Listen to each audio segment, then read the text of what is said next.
Excuse me, can I have your attention, please?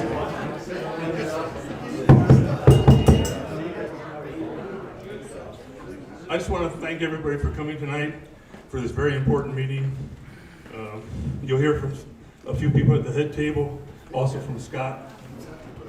We request that you keep all your questions, excuse me, to the very end. I'd just like to cover one phase of this project, and that's the parking lot. When I was interviewed 2 years ago, one of the members on the selection committee asked me what my first impression of the club was. I said it was very good, except for the entrance, the parking lot, the retaining wall that was collapsing, and so forth. We only have one chance to make a good impression. That's your first impression. So I think the parking lot is very, very important. I've heard several comments from several people about that, and it's just something that needs to be done. Monty?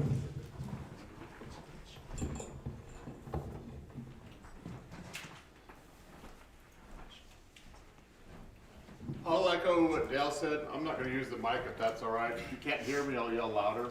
So we're really happy you guys could make it tonight. We're going to try to do this meeting. We'll also have some follow-up meetings we're hoping, on. So if you have friends that didn't make it or can't make it, there'll be more opportunities. Plus, we'll have it live streamed and also, on a YouTube, loop that you can do like that. First slide. My name is Monty McNamee. I think I'm the treasurer for the club this year, and we've been working on this, on varying parts of this for almost the last decade. Depending on who you talk to on the irrigation system, we've been playing with this thing for the last 30 years. So this is something, it's not something new. It's not just a wild hair that we've come up with. It's something that needs to be done and needs to be worked on. This project is going to basically have three components. First off is going to be the parking lot. Parking lots, right now we've got CEPI has done the engineering studies on it. They've done the engineer's estimates for the three different options that we have. The most expensive of which is $950,000. The other two are right at $900,000. So we're fairly comfortable with what that number is going to be and how they do it. If you downstairs outside the bar, there's a couple of the designs that we have that we're going to work with. We have not made a final decision on the design because we're waiting. We're trying to get contractors in to look at it and see if there's some ways we can save some money and do some other things. The irrigation system, we've contacted a company, and they're one of the largest irrigation, golf course irrigation companies in the country. They've come in, they've done it. We're working with Toro. They've put together a bid on the thing at $2,570,000.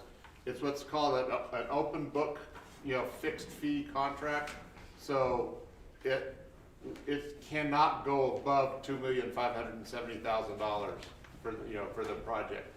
There's also a lot of different ways that we may be able to save some money and reduce that cost, but that's going to not, we won't know those until we actually get into the project. The last one is the snack bar, what we call the snack bar pool renovation, the pool bar. That one we're basically, if anybody has tried to order any food through the snack bar, you understand how inefficient and unworkable the snack bar is right now. So we're looking at that, trying to fix that around to where it's going to be more of just a bar and a real light snacks. Going to do most of the cooking up through up here in the clubhouse and bring it down to the down to the pool, but do that and kind of make it a little bit easier so we can host some more parties, easier parties and that kind of stuff down at the pool, in the pool area. That right now we've got a couple of just kind of quick design looks at that are running somewhere between $30,000 and $50,000 for what that's going to be. So with all that, total cost on this project's $3,570,000. If you take that out, base that on what we call our full-time equivalents. So we basically, when we were looking at dues, a resident member is one, a graduate member is a half of a full-time equivalent, a singles 3/4. We've been running for the last, 6 years, somewhere between 355 and 320, full-time equivalent members for the year. So we're saying we know we're gonna lose some people, but we're also gonna gain some people, and this is also, how many people are we gonna have as members over the 10 or 12 years of the life of this project? So you divide that $3.5 million by the 320 full-time equivalent, comes up to the $11,156 per member or per full-time equivalent is what the cost of these 3 projects are gonna be. Next one. If you take that to figure out what we're proposing for our dues increase like that, one of our main considerations or one of our main items that we want to look at is we wanted to make this is not as low as possible, but as even as we could and as cost friendly as we possibly could, all the way down through our membership levels. So with that, resident members would have a dues, and this is going to be a capital dues item. So it's not part of our regular dues. It goes in, it'll go into a separate account and all that, but it's a separate item within our dues structure. It'll be $95 for a resident member, the $71.25 for a single member, $47.50 for the graduates, and $11.88, for each of the social members. So, there's several questions already come up on whether or not we don't anticipate that this number is going to be subject to the CPI adjustment that we have every year on our regular dues. Since it is for the project, we feel comfortable that we can build this in, the numbers are built in so that it'll be even throughout the whole contract, and that. Also, when we get to the end, because this is a capital dues item, it stays on. It's going to be a permanent dues item until members vote on it to remove it. So it's not going to be the regular dues will still be subject to the consumer price index adjustments that we do every year. This one, we don't anticipate that it's going to be subject to that. Next one. One of the things we're trying to look for is, we had several questions on why are we doing this as a dues increase versus doing it as an assessment. Number one, the biggest thing for us as a board, we've come in and looked at it and said, we need to change the mentality of the membership and of the boards to say we don't want to be a reactionary board like we have been. If you've ever served on our board like that, it's always a tractor just blew up. We need to do $85,000 for a new tractor. How are we going to pay for that?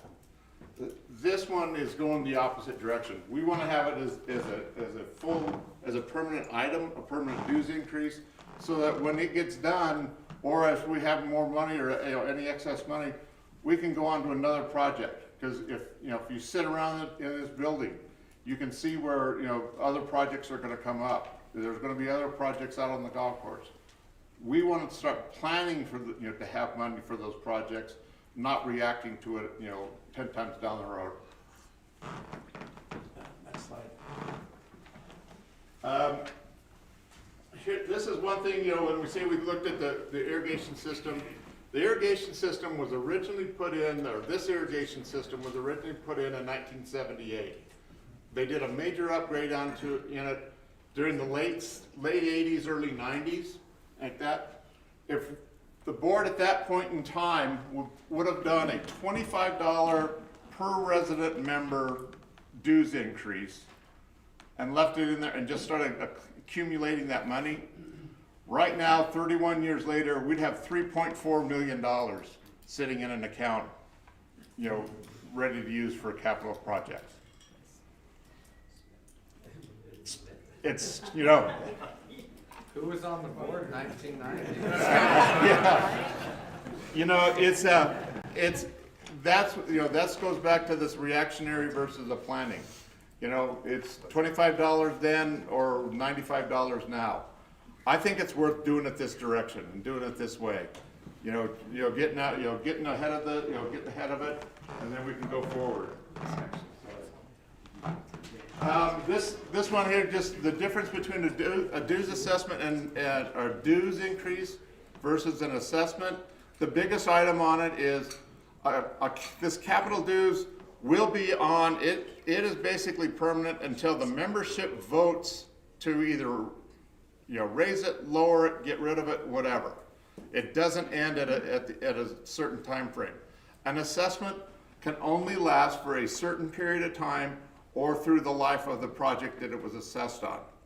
So you've got, as an example, the pool was an assessment. When we got done paying the debt on that, the assessment had to go away.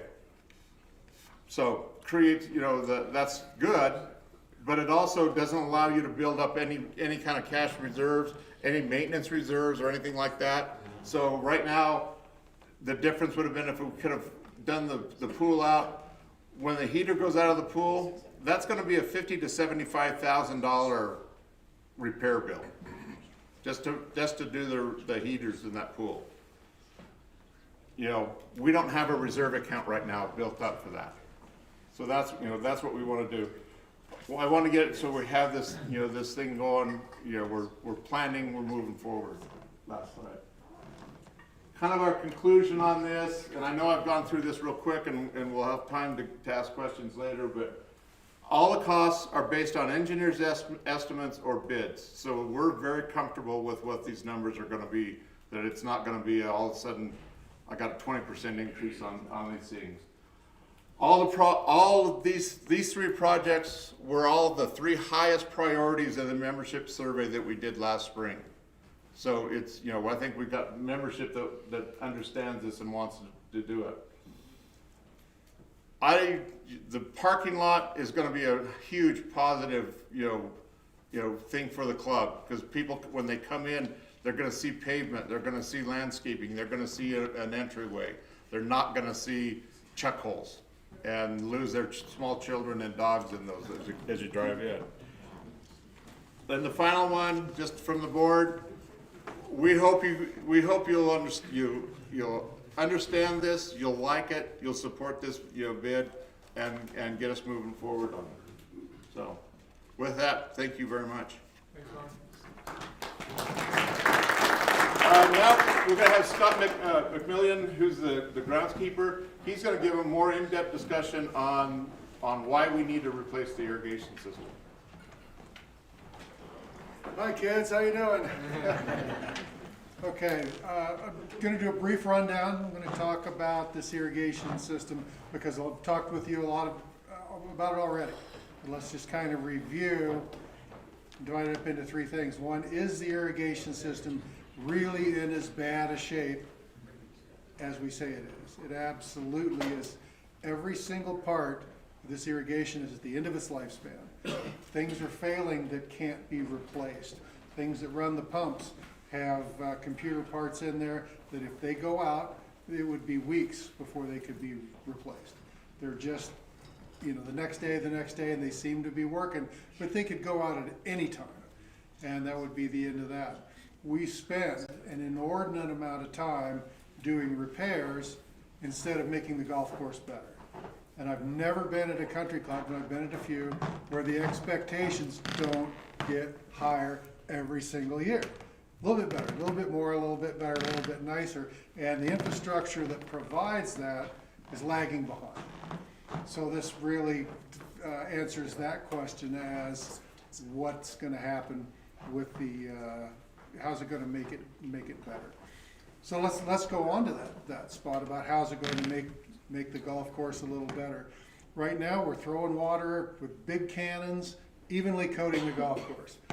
Golf courses do not get watered that way, at least not anymore. We can't water the outside of the green and the inside of the green separately. A little known fact is that the outside of the green takes twice as much water as the inside of the green. So the greens are soft, the outside's dry, the grass, so you're always fighting this back and forth to get the conditions that you want. With a new irrigation system, all the heads are right around the green, they water outside the green, it gets its right amount of water, water's inside the green, it gets its right amount of water. And with all the wind that we have here, and the sand blowing out of the bunkers, you can just turn on just those heads and water just the sand to keep that little bit of moisture in there. So in the morning, the bunkers are wet. In the afternoon, it's like there's no sand in the bunker because it's completely dried up and gone away. So you're starting to get some more tools where you can really fuss with things and get things going better. We've been lucky. My assistant was at Old Baldy for a while, and this irrigation system is my first irrigation system and his last irrigation system from when he was there. So we sort of know how this works. You know, we can fuss through it and do some repairs, but it makes it to where it's not really a job. It's a death march. Every day, every night, you never sleep. Something, you come in the morning, there's power outages, there's pressure problems, there's pipes blowing out of the ground. It's like, that's what changes it. So the next phase is, we put the irrigation system in, and it's like, okay, a couple of years down the road, it's time for me to do something else. Probably just play golf with you guys. But the thing that you have is, for the longevity of the club, the best investment you can make is to have an irrigation system. All of a sudden, the person that's coming in here next, you have a huge pool of people that will come here because now they can be successful.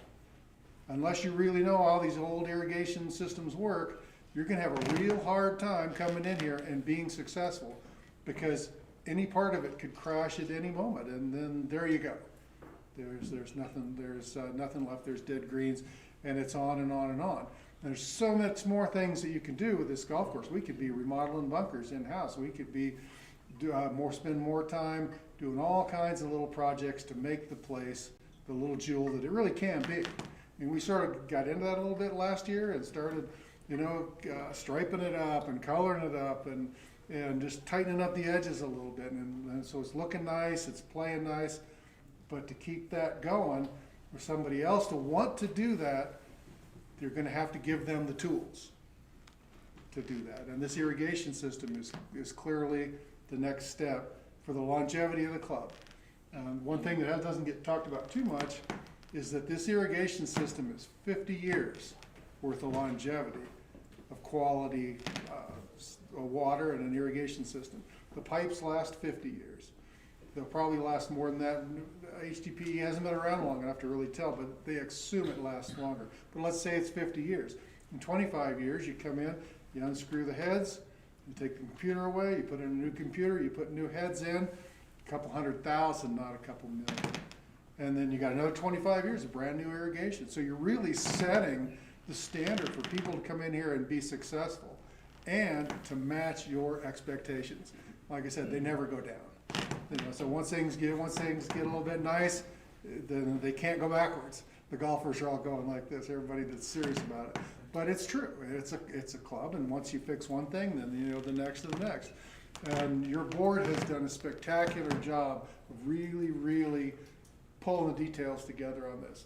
The plan for the irrigation system was not just a sketch and some dots. They went ahead and paid for a design, a forever design, that's got every head, every wire, valve, nut, bolt on the whole thing all totaled up, plus labor, plus Tom Works, who's from Casper, takes pride in working for Casper, and he just happens to work at one of the most qualified irrigation system installers in the country. So if you're having open heart surgery done, and for a golf course, this is open heart surgery, you don't want the guy, you don't want the intern, you want the doctor. So that's what we've put together, what the board has put together. Now the swimming pool and the parking lot I can't speak too much to, but they've taken the same intensity with those as getting everything right. So the details are right, the numbers are right, the surveys, the questions have been all open and ready to go. Like I said, like Monty said, there's going to be some questions after this is all over. Feel free to come up to me and ask the questions if your question's not answered when you're just in the raise your hand and ask questions phase. You know me, I love talking about golf courses. So any question you want to answer, don't be afraid to ask, or anything you want to talk about the golf course. We can get into that. But I appreciate the board's support, and I appreciate the golfers' interest in making this place better. And it's supposed to be fun. It's a golf course. It's, you know, it's supposed to be fun, from playing golf to working there. It's a labor of love. You guys, and it's your own private golf course, so there you go. You guys are really headed in that direction. All it takes is a quick vote and a tank of gas a month, and you are right there. But anyway, thank you very much.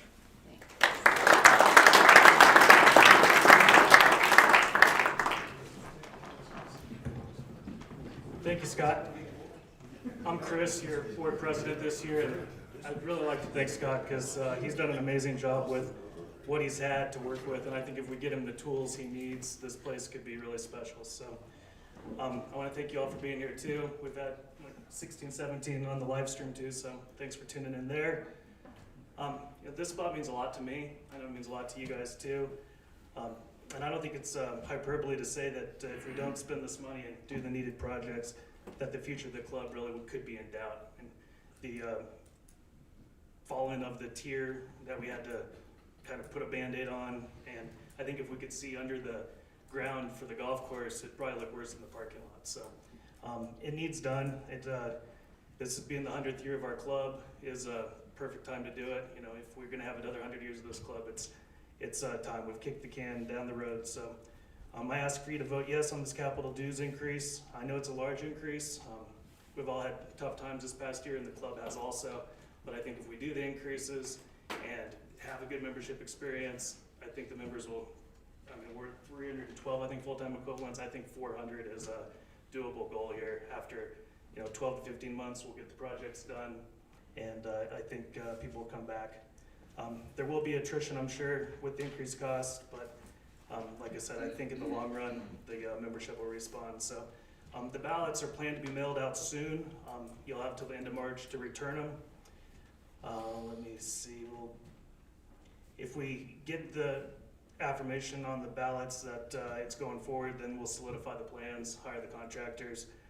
Landscapes Unlimited needs to know sometime in April to get us on the schedule for the fall. So anyway, I'd like to open the meeting to comments and questions. If you'd like to speak, if you want to come up here so the live stream can see who you are and hear you. And I thank you for your support. Thanks, Chris.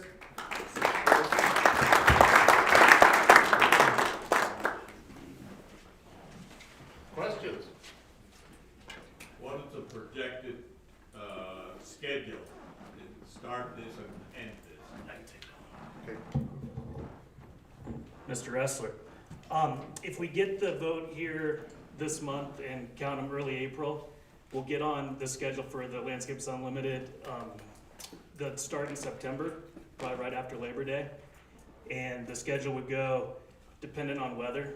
They'll start and go as far as they can until the ground's frozen. So say early November, and they'll get the main lines in hopefully by then. Then they come back when it thaws, so April, and work through probably June. So everything I've said is this fall through next early summer, so 2022 summer. And I think the parking lot and bar and stuff can go along with that schedule. That answer? Mr. Johnson? Just to be clear, it's a $95 increase over last year's, right? Is that what you're saying? Correct. Perfect. Yeah, so last year's dues, we raised the CPI to $312 a month, so your base dues would be $407 per month if this passes. Let's see. So I'm for this. Thank you. What does it look like if we lose 100 members? Let's say 100. Have you guys done math on that? I don't have With those. the Have we done- increase, have we we're done- gonna lose some, and I don't know what that number is. Are we okay with that? You know, when we did the survey, they said if you go for some of these projects, 10% is probably more logical Okay. than 100. So Yeah, I maybe know what- 30 members Okay. quit.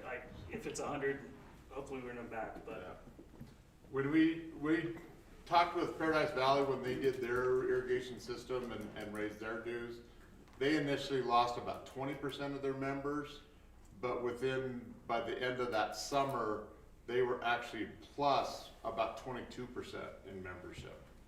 You know, when we did the pool, we lost about 13% of our membership.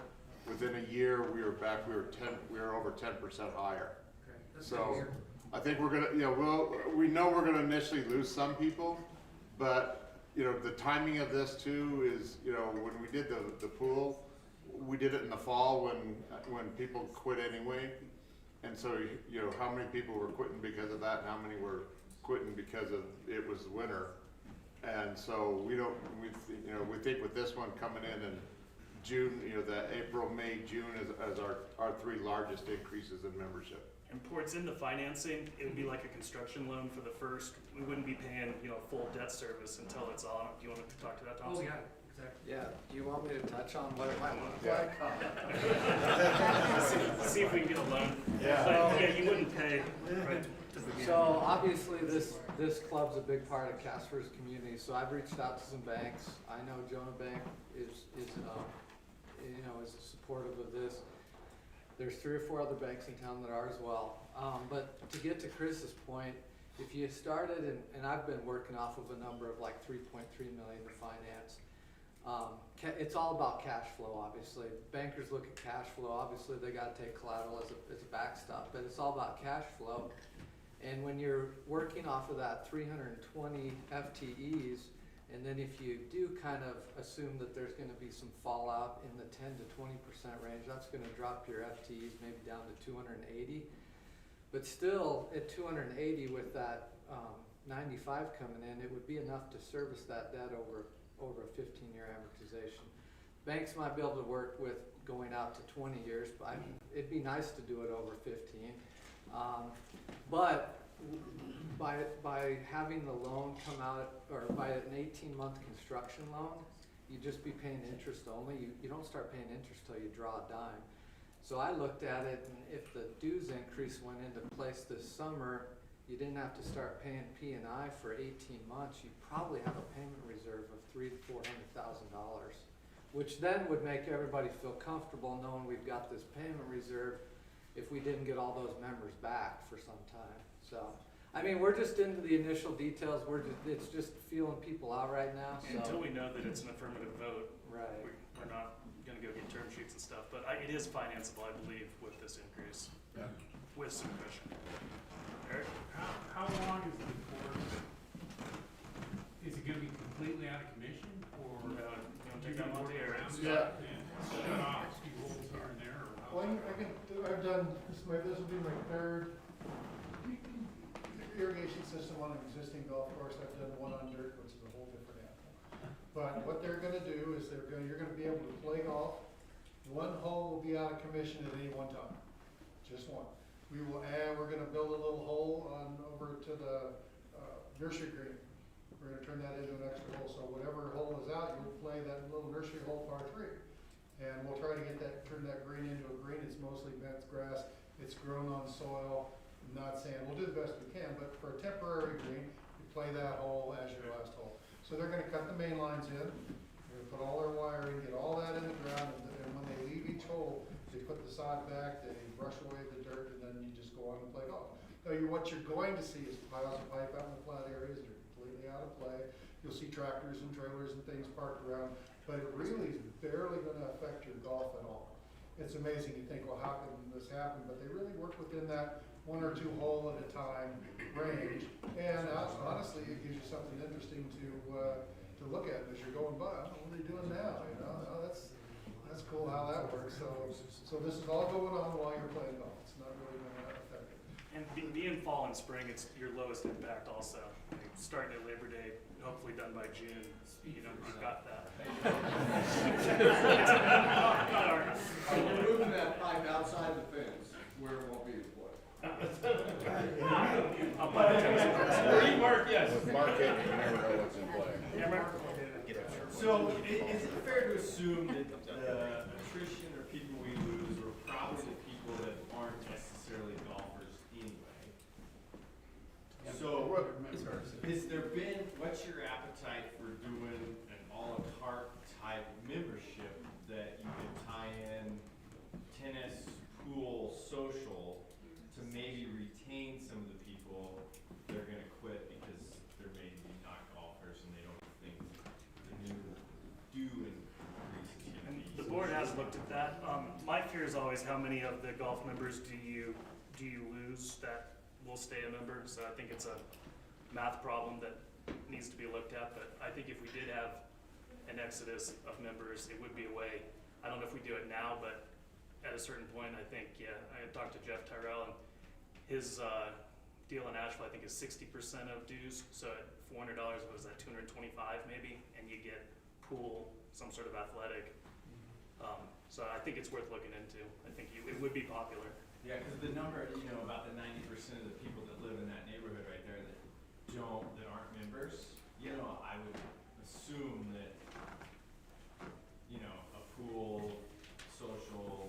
Yeah, if they're not golfers or something in the $200 Yeah, because range. they're not members here for a reason already, right? They don't value golf. But, You know, and I'll be honest with you, you know, Mark, we kind of said, this is the big thing to bite off right now. And, you know, we've got discussions going on several of those, we're looking at it, but we've kind of really been concentrating on this and to get this in and going. And then with that, we can figure out what we want to do with the other side of it. You know, we've got several ideas on modifying some memberships or trying to add some affinity kind of programs with other facilities in town too, so. And the board is studying it. I know Cheyenne Country Club's kind of a case study that does it and seems to think it's a good program, so it could be something. Jim? So to clarify, the $95 is gonna pay for this project, right? Correct. So to rip the Band-Aid off, why don't you throw another $25 on the thing? So in 10 years or 20 years, when we have another project to do, that we don't have to go back to the board or go back to the members and say, hey, yeah, we have another $3 million for this, or, I mean, the facility here, it's been around for a long time, and we're putting Band-Aids on this one too. That's our next project. It's not important as these three things, but at some point in time, that's gonna have to be addressed also. Think back at 1990, whatever you did, put Yeah. $25 in, we have $3 million. Let's just go back 20 These years from projects, now. cost, my hope would be they come in lower. I think the guaranteed maximum price of 2.5 hopefully is a little high. I think the 900 on the parking lot's hopefully a little high. If the debt service comes in, maybe that 95 isn't completely used. So then some of that money starts accruing in that account. So Good. if we can And- finance it for $66 per member and then $32, whatever starts adding up. So Good for you. Well, these are And high. with it ongoing, high it's going to keep building Certainly. when we are in between projects. Right. One of the other things we did, you And know. these are hard things for you guys to do, I understand that, because And you're until going, we how many know- people are gonna lose and all this and that sort of stuff. Yeah, once you start seeing What you don't the wanna cash do flows- is come back in 4 years and say, yeah, that $95, I'm sorry, that was severely low. I think it's Well, enough. and that's, I think, one of the other things we looked at when we were kind of doing just informal surveys of membership and like that, the $100 was a magic number. At right at 100, just below 100, that's okay. It's the magic, you know, J.C. Penney's why everything is $9.99, because if it's at $1, then that's $100 and it's too expensive. So we had a lot of pushback from especially younger members that, you know, when we started getting over that $100 number, you know, And that's, you keep it affordable at the $47.50 for under 35, where if you did an assessment, our bylaws say 100% in any category. So if it was 11,000 a member, it's every member pays that. Yeah. I think the one thing I would like to add real briefly to Jim's question, like, this is the difficult part of being a board, is that we up here are a board for 1 year. And we get 1 year to try to provide direction to you guys before that board turns over and new voices come in and things like that. And so it was really important that every single person here and a part of this board has more ideas than any of us want to go through. And they're all great ideas, I promise you. And to Mark's question, we've looked at memberships, all kinds, because it's a revenue problem. Jim, you're exactly right. Like, we got a lot of things. But what we decided was these are the focus things for this project. We have a phased approach at this, which you guys can see from where we started downstairs. We've improved the restaurant. We have a new chef. Hopefully everybody's enjoying the fantastic service and the new food. This is a phase 2 where we have to start paying for stuff now, or it's going to come across our plate whether we're ready for it or not. The next phase, which that starts when these projects are done or when we have that capital, starts after this, and that's the idea of the capital dues increase, is that this isn't for operations, this is for capital dues in perpetuity. That's the way the membership needs to look at this. This is the most valuable, or excuse me, this is the best bang for your buck of a golf course I have ever come across in my life. If anybody wants to argue with me, I've got a table and a bunch of beers, and I'm happy to host it. We have kicked the can the entire 30 years that I have been a member out here on a lot of this stuff, and now is the time, and this board decided these are the projects that matter the most to the membership. This is what we can get done. This is a financially responsible model that puts most of the impetus on the members, but not all of it, and we can get a ton of stuff done now, and then 1-2 years we start paying for this stuff, it comes in less, we maybe get some angels out here that can maybe look at contributing some long-term donations to the club and starting some endowments and things like that, and this place can really be exactly what all of us want it to be, and we can get everything done.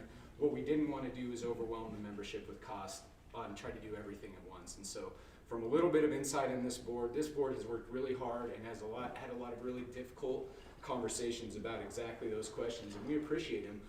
Our goal is to get this done and then go from there. This is phase 2 of a phase 3 and then a phase 4, and so I just wanted to provide a little bit of insight on how we functioned as a board and realize that we're on a clock here, and this is what we can get done, and we're actually pretty proud of what we've put together. We know a lot of people maybe don't want to pay an extra $100 a month.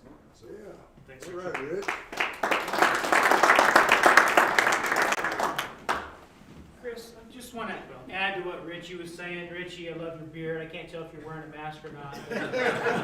Great. I'm practicing for a role. To me, just to look at these projects, does it pass the eye test? Look at the parking lot, it's obvious, right? I'm literally scared to walk down those concrete steps because I'm not sure that there's actually any dirt underneath it. I think it's all been washed out, and so when that thing collapsed, God, I hope I'm not on it, or nobody else for that matter, okay? I play a fair amount of golf. My wife says I play way too much, matter of perspective. But when I'm out here playing, I see Scott out here every day working on something on this irrigation system. In front of 13 tee box, 14 fairway, in front of 18 tee box. They had big holes dug up trying to fix stuff. And that's the stuff the big stuff that we're seeing. I bet you there's dozens and dozens of leaks that we don't even know about that they fix. We're members of this club, and as such, I think we have a responsibility to do this. I really do. I think it's our duty. I don't think we can look at the board, and thank you to the board for looking at all this and all the hard work you've done.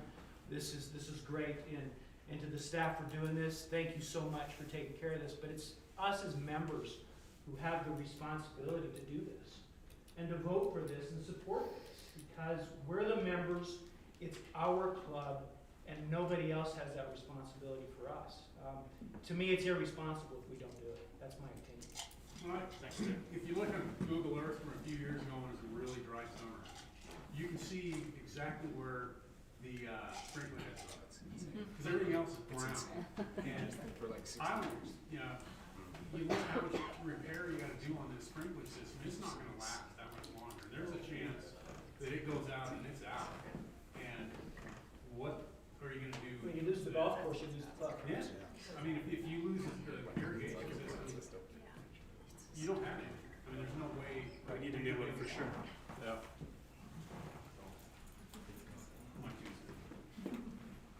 Any other comments, questions? Yeah, I have a comment and a question.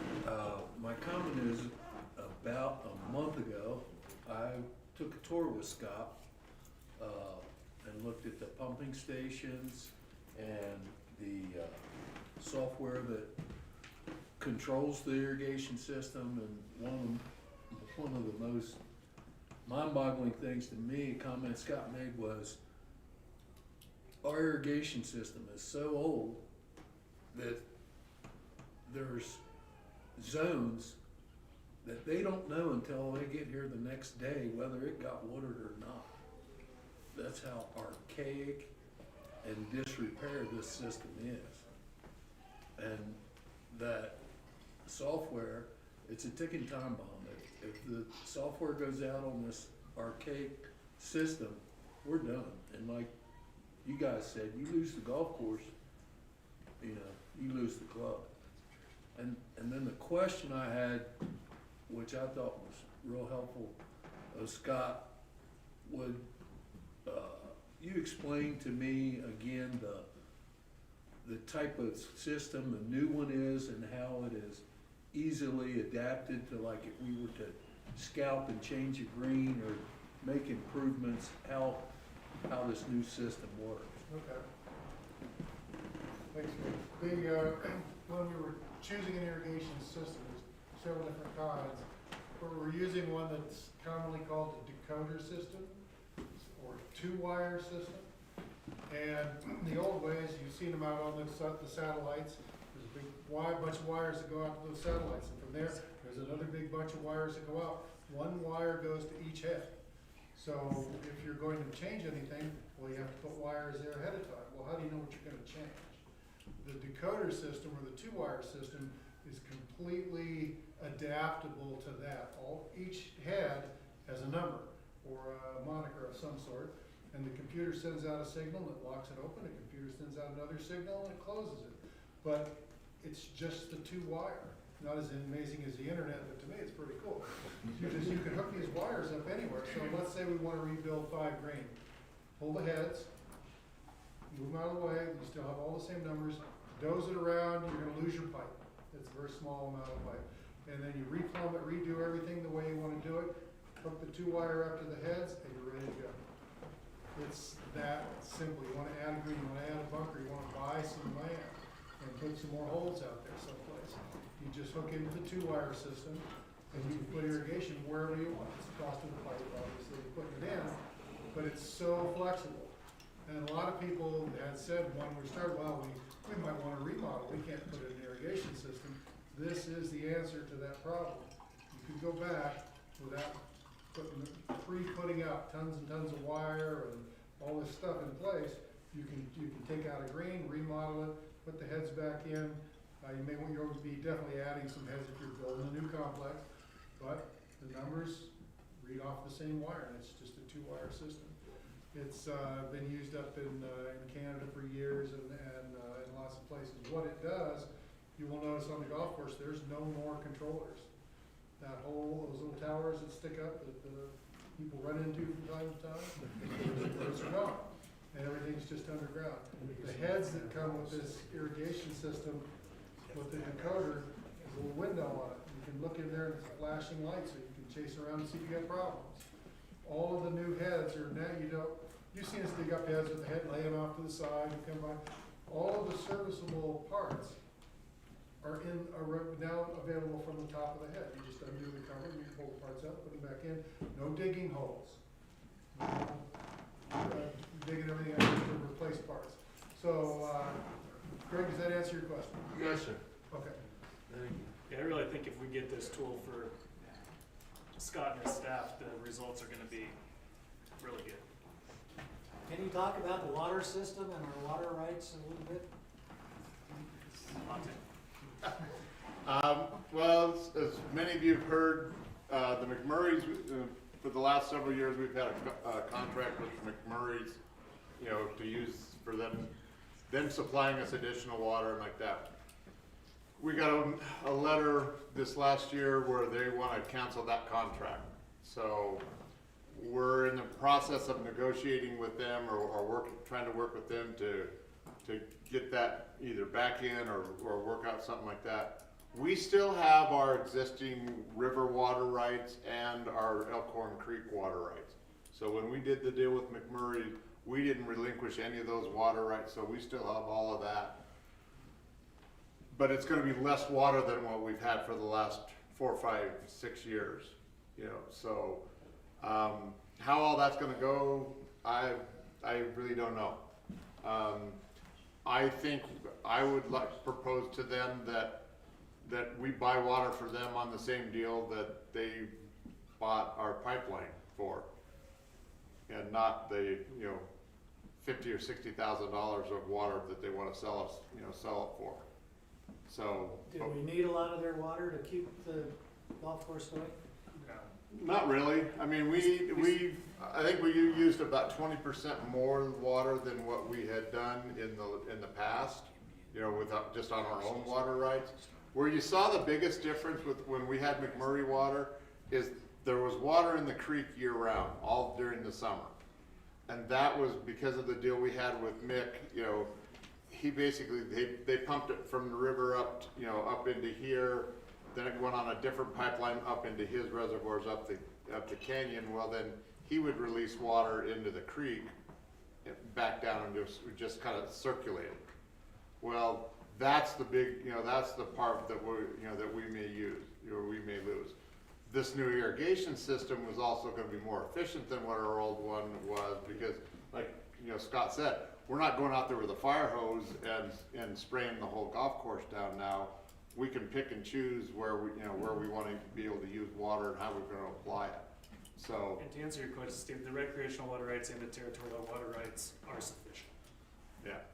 And legal, and I'm trying to get educated on that, going back to the late 80s when they put this together. As long as we use them, we're good. And we did. And so are we gonna have water? Yeah. Are we gonna have maybe as much as we had? Maybe not, you know, but we're gonna kind of, that's our next project that Chris and I get to tackle, I guess this spring, so.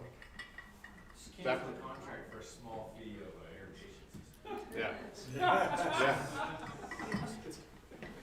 Question? So, and I know a ton of due diligence has been done on this, and the prices are pretty firm.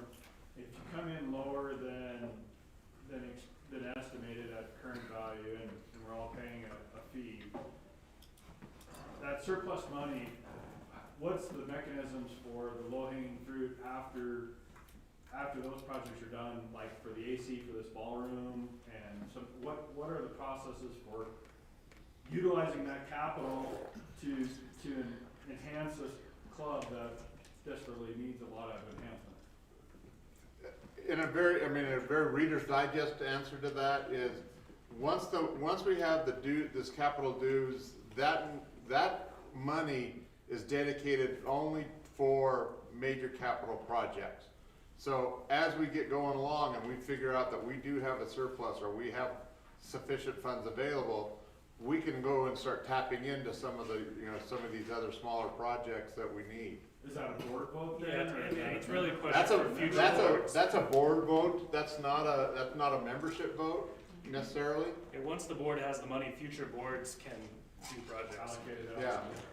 It's the only time that the board, that we'll have to come back to the membership for another vote would be, and I'm just gonna use the clubhouse as an example. Well, the clubhouse is gonna be, by that point in time, maybe a $5 to $7 million project. Well, that's gonna be more than the $95 in service, so we'd have to come back to the membership for a vote on that, or that board would have to come back to the membership to either raise that capital, that capital amount, or, figure out another funding mechanism.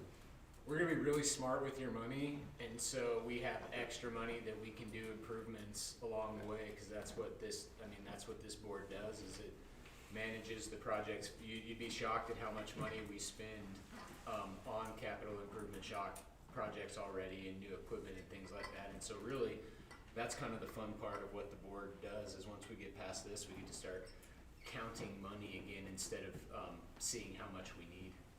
Part of the current dues actually goes to a capital account. Right. Correct. So I guess the way I would word it is, this is a major capital project fund that we're adding on to.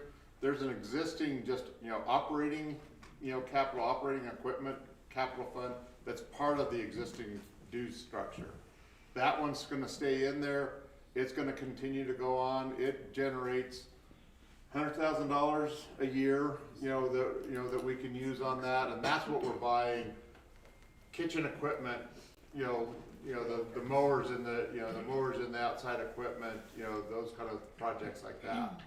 So we'll have multiple ways that we can fund some of these other projects.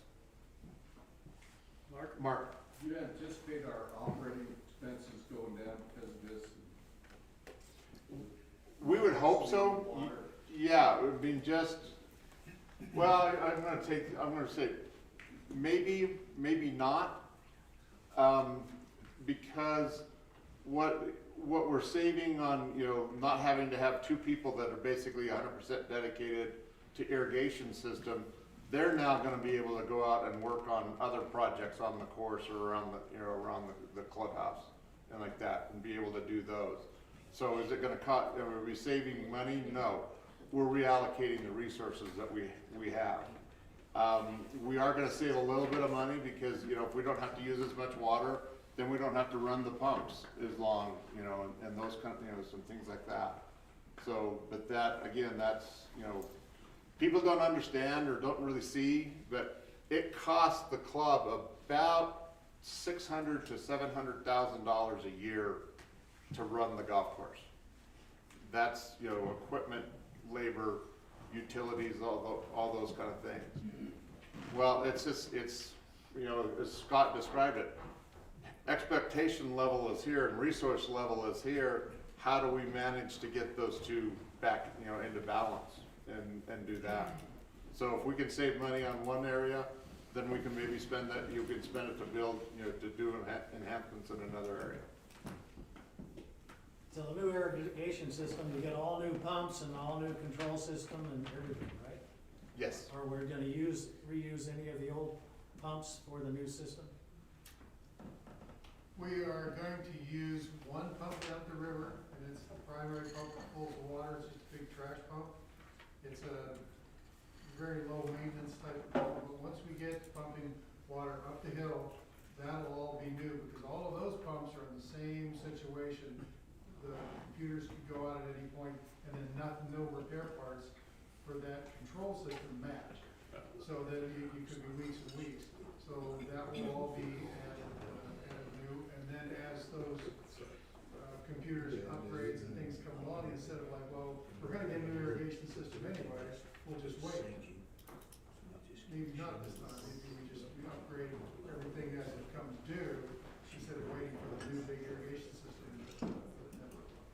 We will be able to use some of the heads that are currently on the course, you know, that, you know, or kind of sitting in boxes waiting to go out to repair, because they're of basically the same generation that these are. But, you know, this is, you know, for all intents and purposes, you know, this is pretty much all new. You know, the computer system will be new, the computers, the software, all that, because you're basically, you know, as I say, we're talking with an Atari home game system right now is what we're using, and there's more computing power in Scott's phone than there is in the computer system that we've got.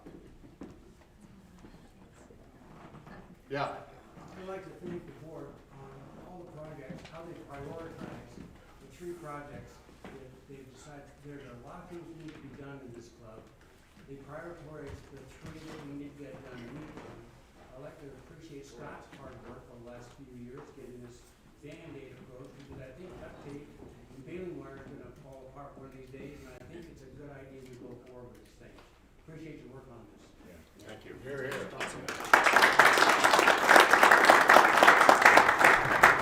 Bill. I had a follow-up.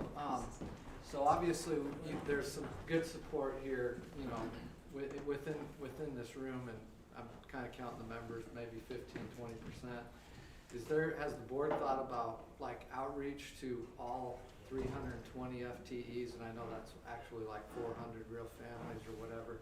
Just because I know if I wasn't sitting here and I was maybe down in Tucson, or I was really busy at work for a couple of months, and then I saw this come in the mail, this ballot, and I knew nothing about it, I'm thinking, man, I'm just gonna maybe check. No, I don't have any education behind it, and I just feel like that's a good question. the more you know about it, the more you'll feel comfortable about, one, maybe voting yes, two, staying a member, which is key. Yeah, and the ballots are gonna go out, and I do plan on calling, I don't know about all 300, but select people that might be against it and getting their temperature, because yeah, this is the people that care about the club and are involved and stuff, and it's not the whole membership, so it's a good Give me some numbers, I'll call. We can go. No, One of the- I think that's actually, that's important. I don't think it, like I That said, is I don't think important. this is the board's job. Yeah, we can all I talk think to this is people. the membership's job, and we all know members who are out there. We all so know a separate group that you have So- to get on board. Get everybody So one on of the- board, absolutely. So we're actually recording this meeting tonight, and we're gonna put it on a DVD. Steve Holtz down in Tucson, with that group, we're sending it to him so that he can have basically a similar kind of a town hall meeting down there, with that Arizona crew. We wanna have, I think we're talking maybe next Wednesday, have another one of these meetings to try to catch, because as you see, we have a lot of the older members. We don't have a lot of the graduate members here, and we need to try to, Watch the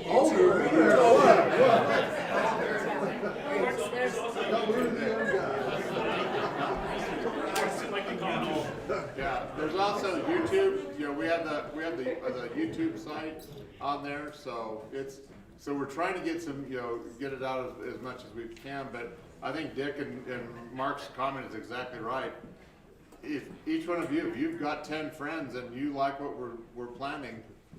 And if you hear anything, call us or Yeah. email me or, tell me what you guys are hearing. Yeah, and if somebody needs one of us to come talk to them, somebody off the board. We'll send Scott. Yeah.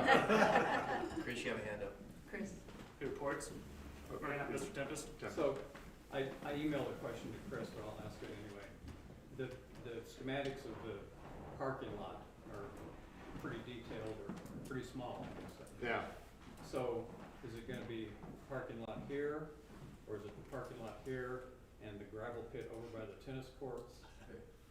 Yeah, we don't know yet is the answer. It'll be solidified with the help of whoever gets the bid. So the dirt guys come in and say, this is how we think it should be. So the three plans were basically the current retaining wall. That's the one that Monty said was most expensive, just kind of redoing what we have, but backing it up more so you have 2 lanes of parking. Then the kind of middle priced one was making one level, which creates a lot of fill, and then we gotta either use it on the golf course or do something with the fill if it's a single level. And then the most cost effective might be like a tiered, not a retaining wall, but a little bit going back to the north.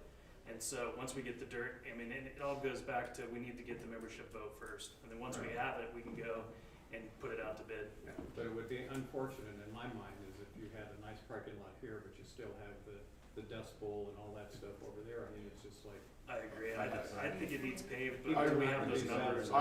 I'm gonna say it for myself as an individual board member, no consensus on that, but I think I speak for the board saying we're gonna do everything we possibly can to pave the whole parking lot. It's a priority.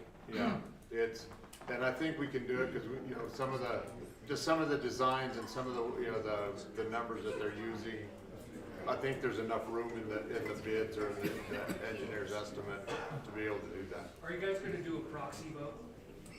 What's that? Yeah. Proxy vote is if you don't get anybody, then it's an automatic yay. No. So it's return ballots. This vote is just like we do on voting on new members. I think the bylaws say that proxy votes are not allowed to. Yeah, There was it's something about that. the vote is if it's positive for the number of ballots returned. That's Half plus one return ballots. yeah. So it's just like when we vote for new board members or anything like that. It's if only 100 people vote and we get 51 of them that say yes, and if we need to, I've been to Philadelphia. I have a box that we can find later on. No, that's a bad joke on tour. But no, it's just as long as we've got 50% plus one. Then The last one I had pulled was in 2016. It was a $39 increase, and it was like 169 yes and 61 no's. That was the last one I saw. Yeah. Any other comments, questions? Oh, good, thanks. Adjourn? I do want Mr. to Wrestler? say one thing. Go ahead, please. Jerry? Go ahead, Jerry. I wanna know how many golf courses there are in Wyoming where the dues are less than $400 a month. Nice comment. 7. There's actually quite a few because so many of them are municipal owned, and it's underwritten by the municipality. But for private clubs that are there, When Jeff Tyrell did it, we were like in the bottom 2%. Yeah. And that was when he was getting the $40 increase. Yeah. And so we bumped it up from there, but we're still low. Yeah. There's very few that are cheaper than us. I just wanted to really thank Chris because he put together the video. He's really worked hard trying to get this information out to our members.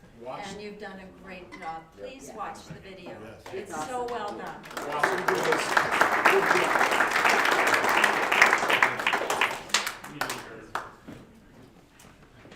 Any other questions, comments? Thank you. We'll kind of be milling around a little bit, so if you have other things you want to ask us, you can. But thank you for coming. Please go positive. Hey, Mike.